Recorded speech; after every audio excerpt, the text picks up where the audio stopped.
Roger has just run off down the towpath with a policeman who heard that there might be someone unconscious down the canal. Not everyone wants a big house and morning traffic. Some of us want the wild, the water, the winding roads. We're Roger and Joe. Come wander a different path with us. Wherever the journey goes next. Hearing. I was just assisting one of the police officers because apparently someone called 999 asking for police and ambulance services, said they had an altercation with someone on a boat, knocked him unconscious, put him in the recovery position and then legged it. So then he dialed in and said he might need some help and then hung up the phone. Wait, the guy was on the boat that... No, the guy who knocked the guy out called it in and said, I've already run away. I'm not giving you my name, obviously, but I've knocked out a guy, had an altercation with him, put him in the recovery position. He's lying on the towpath somewhere. Oh, gosh. But he didn't say where, so he's just walked from the top locks. I walked down to the last bridge, so there's no one moored after that. So his partner, he said, will be going further north down the bottom lock. So that's not good. Hopefully he got up and walked away. We had a nice chat. He said probably. He's probably got back on his boat and... Gosh. Yeah. All right, time to leave. Yeah, they patrol it. I said, we're on our way to Nuneaton. He goes, oh gosh. Oh no! Oh, he's like, that's where we're based. He goes, see what you think, but... Oh, great. This week, we pick up in the historic market town of Atherstone in Warwickshire, where we paused last time for a short break to catch up on work, chores and a bit of exploring. Then it's back on board and heading south on the Coventry Canal as we continue our 185-mile journey from Chester to Oxford. At Hawkesbury Junction near Coventry, we swing onto the North Oxford Canal. The scenery turns quite rural as we cruise past Anstey, slip under the M6 and glide through the atmospheric Newbold Tunnel.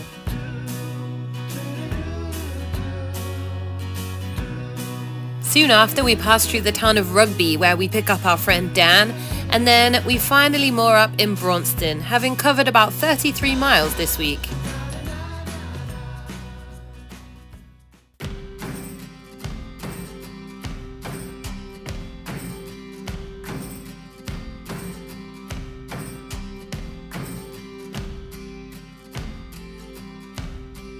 That was delicious. I will miss Atherstone, actually. It reminds me a lot of Ellesmere. I think I really like the small town village feel of England. It is something else. It's something to behold, like going back in time. It's amazing. We've had a great time in Atherstone, but it's time to continue our journey south. It's really funny how quickly we get attached to places. We're only in Atherstone for a couple of weeks and it starts to feel like home really quickly, especially when you meet people and get chatting to people. It's been really fun. So I'm excited to see where we end up next. One of my favourite things about living on a narrowboat home is the option to move around and see places, but also to stop and take them in for a while too. On this particular journey, we do have a destination to be at for work and because the canals are closing rather rapidly due to low water levels. Otherwise, I think I'd probably stop at every town along the way. It's another beautiful day for a cruise and some rather unexpected company. These two sheep are following us down the canal.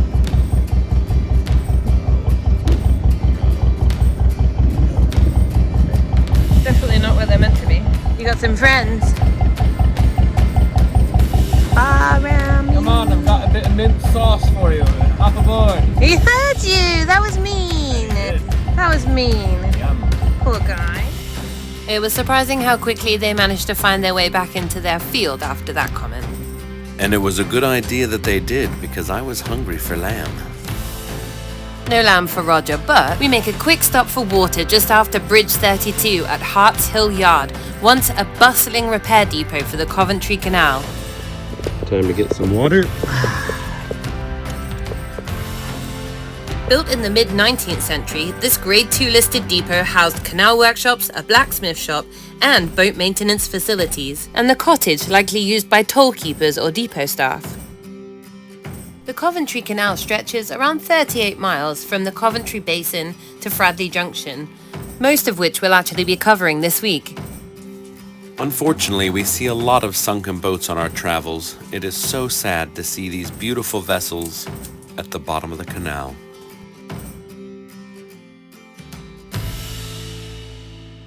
Penny's sad her bed just blew into the canal. You weren't sitting in it, Penny. Roger saved it. Sorry Penny, looks like you'll be sitting on the hard roof until that dries out. Just before Nuneaton, we pass under a disused railway bridge, once used by Judkin's Quarry. They began excavation in the mid-18th century with extraction of granite and clay. The quarry expanded significantly after 1864 and closed its doors in 1996. Welcome to Nuneaton. Nothing much to see yet, but We'll pass right through. you might love it. Yeah. We How just everyone arrived. said, including the police officer. We'll see, we'll see.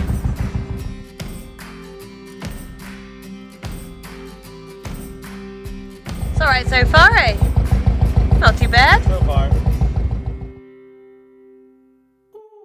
Oftentimes, I find it's better just to go into a place not knowing what to expect and just make up your own mind when you get there.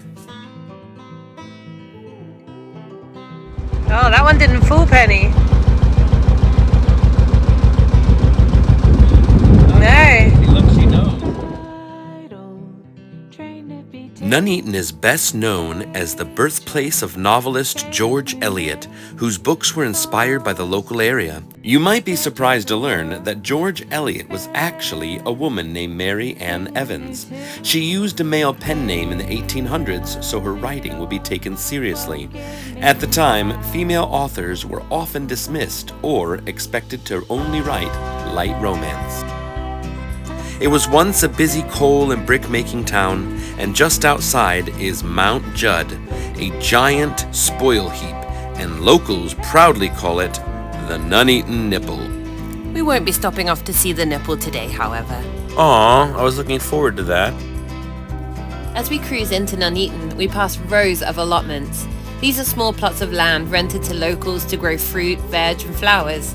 Allotments became popular in the UK during wartime, helping families grow their own food, and they're still thriving today. Hey George, I found your boat. Today going so far. So far, so good. Sun's Yeah. out.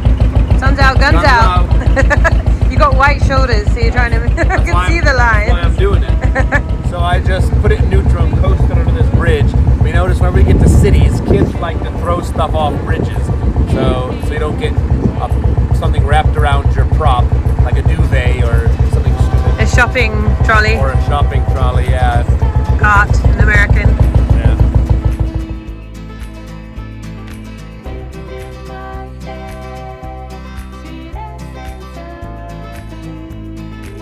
Just off to the left is the entrance to the Hawkesbury Canal. It's a 22-mile lock-free waterway built in 1804 to carry coal from Moira to Measham. Just past the Hawkesbury Canal entrance on the right, we spotted this strange boatyard filled with rusting narrowboats, heaps of old boots, and even mannequins. At the time, we had no idea what it was, but after some digging, we learned it's called Charity Dock. Legend says two brothers who owned it fell out so badly one cursed the place to never be sold. Now it sits abandoned, full of eerie sights and local stories. I feel like we need to back up and do that again. My question is why? Dunno. Hello. Look at me. Hi. How you doing? Good, I was like, who are you talking to? You. Yep, good, you're steering. Yeah, set you free for a minute. Because there are no locks. Yeah, go on then, go for a run. Like this colour of water is not a good thing. In the end, we decide to pass through Nuneaton. We're going to moor right before Hawkesbury Junction. This will be an exciting new turn on our journey as we go onto a new canal. And it's right next to a lovely little pub called the Greyhound, right by the canal, so we can meet some friends for lunch tomorrow, which is perfect. Thankfully, we managed to squeeze into the very last spot there was in this area. We're not used to doing that.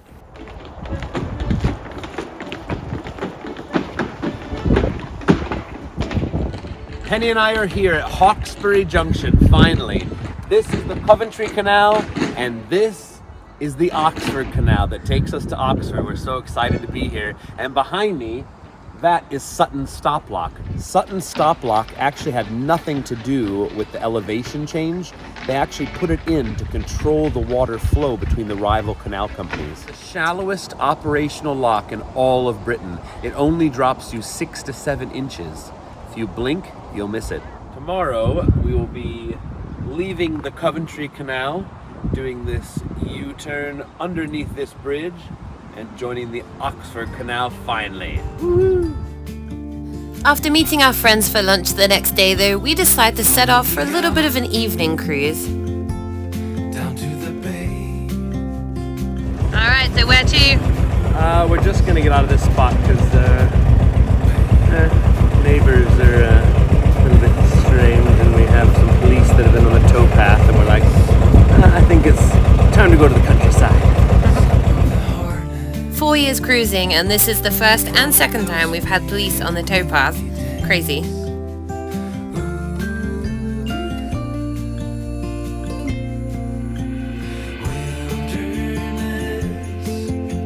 Now, it's times like these, on a tight turn, Spirit makes me appreciate her full length of 70 feet. I will say, though, she can turn on a dime if I do it right. So that's exactly what we did. All without a bow thruster. Might you be blowing your own trumpet there, my dear? Absolutely not. I'm blowing Spirit's horn. We'll misbehave. Stay out till late. The Oxford North Canal, so North Oxford. Yay! Goodbye, Coventry. Hello, Oxford. Nor standing still. All of fusion will never cease to thrill.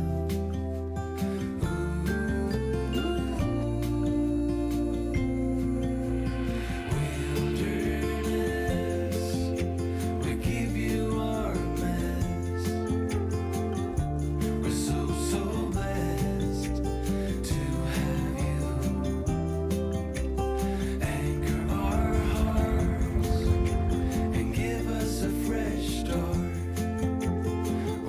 Wilderness, we've come for you. Like feathers in the wind, we dance along. No urge of acting strong. Here's one for Jessica. Miss your face.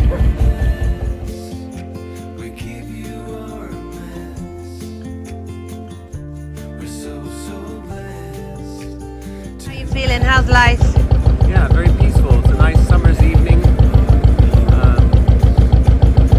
Looks like some sort of tropical paradise we're going through. Green everywhere. Stunning.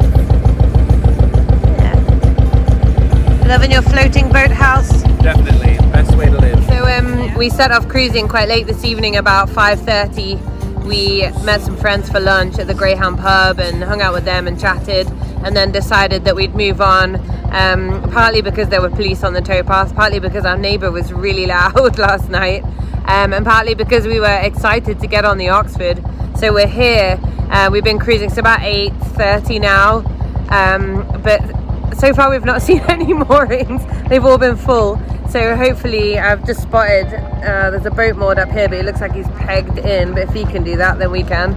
So we'll see if this one works out.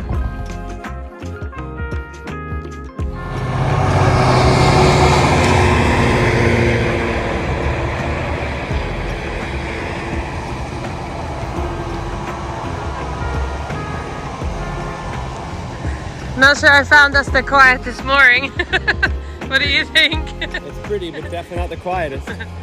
Wonder what time these finish. I don't know, but it'll get less. Best blackberries of the season. They're not, oops, oh, I lost one.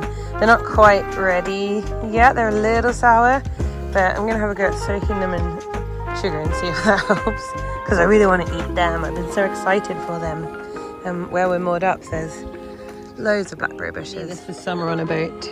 Picking blackberries, not wearing any shoes, enjoying the peace and quiet nature, and the amazing warm weather. I love it. How'd you get on? Did you eat them all, or did you save me any? I saved you some. Yay! Have you got purple lips? Purple tongue. Let me see. It's a meager. That's for the 8. Now for some blackberry crumble. What you doing? That is so bright, Joe. I can't see you otherwise. We're looking at the trains going by and bats. So we're being train spotters. Yes. Yeah, it's And fun. now, stop blinding me. Okay.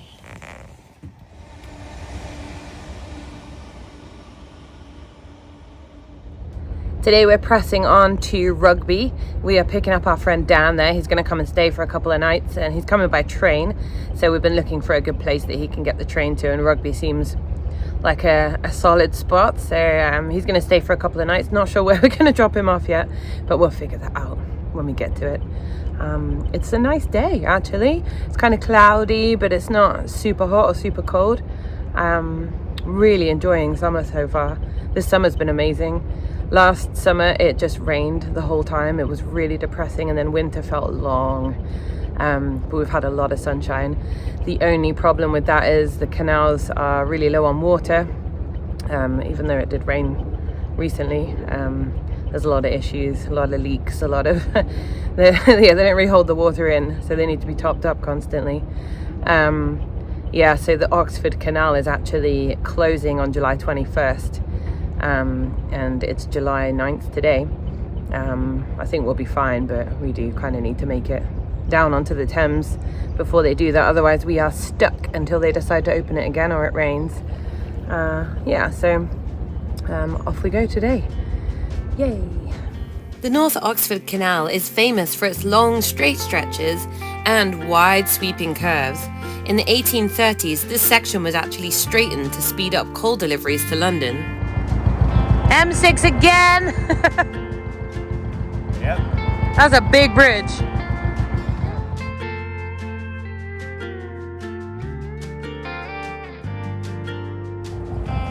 Busy today, huh? Yeah, very.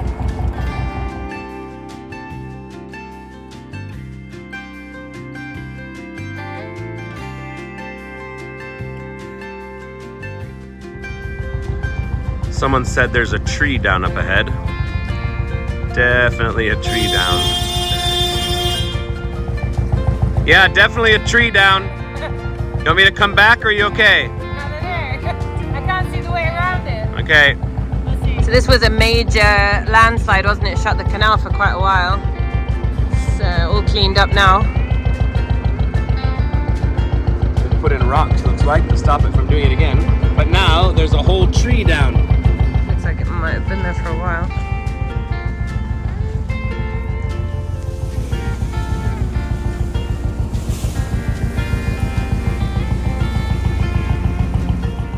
This landslide actually happened in 2024 and dropped about 4,000 tons into the water. It's a bit of a jungle, this bit of canal. Landslides, down trees. Feels good, feels like Indonesia again. It does. I'm expecting orangutans in the trees. For anyone wondering what the heck we're talking about, Joe and I actually lived in North Sumatra, Indonesia, for 2 years. Huh? Yeah, I was trying to get it. This rather lovely cottage sits in the tiny hamlet of Hungerfield, which was formed during the 18th century canal construction. And this ball looks a little scary.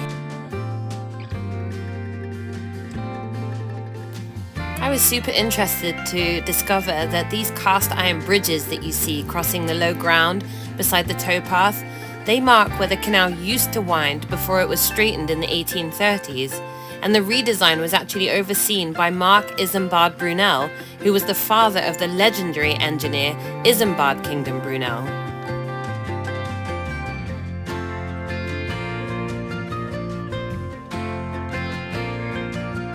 Roger and I always have our eyes peeled for a mooring like this for sale. It would be ideal. Leaving the more rural areas, we approach Newbold Tunnel, which will take us into the market town of Rugby. And it's become a new tradition of ours to get Roger to sing in every tunnel. And for those that asked, I think I'll stick to painting. You do not want to hear me sing. It goes like this, the fourth, the fifth, the minor fall and the major lift, the baffled king controller, hallelujah, hallelujah, hallelujah, hallelujah, hallelujah.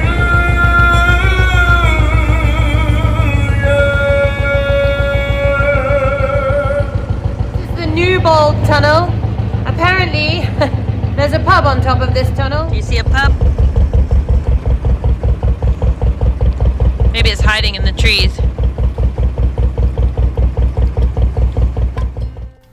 Rugby is a historic market town in Warwickshire, famous worldwide as the birthplace of rugby football. It's home to Rugby School, where the sport was invented in the 19th century. I played rugby at uni, and although I probably wasn't that good, I do still have a soft spot for the sport. We found your boat, Harry. And good news, our engine seems to be running pretty well. We think last week was user error. Hey, brother. Rugby is a perfect place for us to stop and wait for our friend Dan, who's catching the train. So we settle in for the night and make some dinner and wait for him to arrive tomorrow. One of those dinners tonight that is basically all the things you can find in your fridge that you need to use up. How is it? Amazing. Good? The next day is an absolute scorcher. Alright, Dan's here. Hello. Hi, Dan. We haven't quite decided where we're going to drop Dan off yet, but we did pick him up just in time to tackle the Hill Morton locks with us. So we're going to put him to work straight away. I have to apologise for my lack of filming of this set of locks. I was teaching Dan how to do it. And it is absolutely boiling hot today. I haven't looked at the weather, but I'm guessing it's 30 or more. I don't know, but it's really hot. And I didn't look at the book very well. I didn't actually realise there were locks today. That's how organised we've been. Yeah, but there's only 3, flight of 3. It says on the sign that it's the busiest lock flight in the UK, I think. But so far we've only seen one other boat. I think everyone else is hiding from the sunshine in the shade, which we might do shortly. We'll see how we get on. We're starting to see signs now of lock closures due to low water levels, which is why we are hustling as quick as we can to get down onto the Thames before we get trapped anywhere.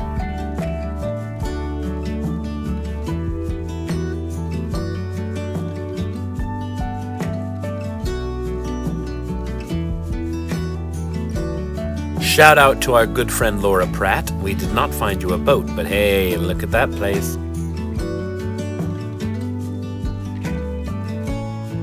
Shortly before arriving in Braunston, you pass the Barbie moorings, and I just absolutely loved each and every one of them, how unique they were and how people have really made them their own. You can moor on linear moorings here like these ones that you see, and they also have a marina too.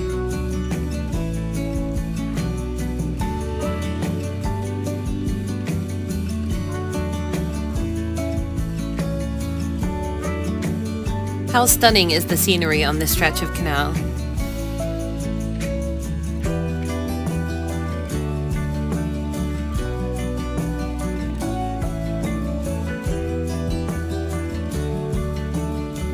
Looks like we're not the only ones feeling the heat today. Hey, I will never complain about England actually getting hot. This is absolutely a beautiful summer. As we approach Braunston, there are lots of moorings, but we're on the hunt to find one under a tree. The problem is, everyone else is doing the same thing. We eventually find one though, and guess what? It has cows! Did I ever tell you I love mooring next to cows? Like it, you're obsessed with it.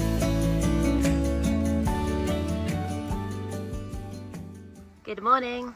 Morning. Good morning. You're aerating your coffee. We're aerating. That looks weird. Looks like you're milking a cow. We could do that. Yeah, speaking of which.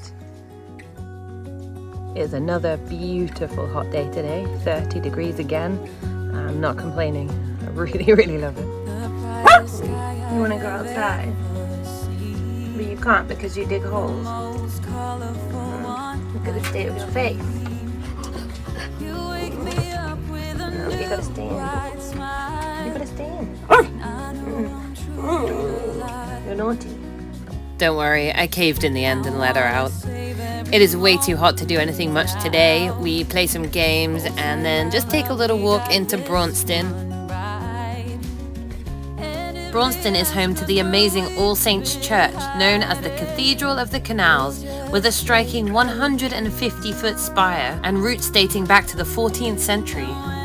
It's also the perfect spot for Dan to hop on a bus back to Rugby.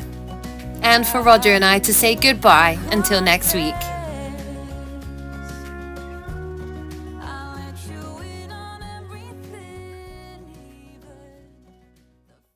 Join us next week as we go grocery shopping, fail at navigation, Finally on the Oxford, the proper Oxford. I lied, it's not actually the Oxford yet.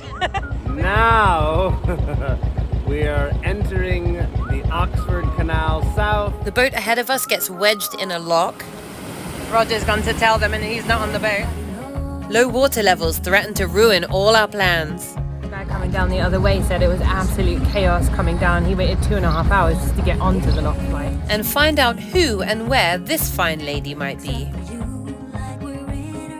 See you next time.